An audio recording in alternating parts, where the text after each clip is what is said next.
L'affaire nazie, ce n'est pas juste l'histoire d'un influenceur inconscient. Non, c'est le symptôme d'un rapport de force vieux de plusieurs décennies, celui de la symétrie des rapports entre les pays noirs africains et le Liban. Je m'explique. La communauté libanaise dans de nombreux pays d'Afrique noire est accueillie comme nulle part ailleurs.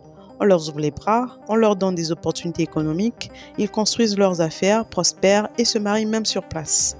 Ils s'intègrent au point de devenir parfois des élites économiques locales. Et c'est très bien que des gens viennent investir et créer de la richesse.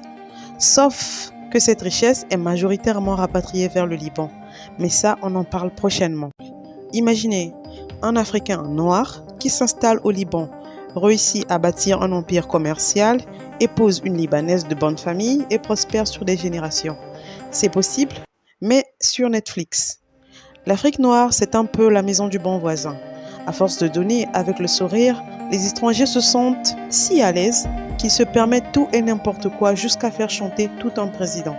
On accueille, on donne, on fait confiance. Et on se retrouve dans ce genre de situation aussi humiliante que triste. Pas besoin d'un master en sociologie pour comprendre que la gentillesse exagérée est souvent prise pour de la faiblesse. L'affaire nazie n'est pas juste un fait divers croustillant pour les réseaux sociaux. C'est un test grandeur nature. Un test qui mesure jusqu'où on peut aller quand un peuple est trop hospitalier.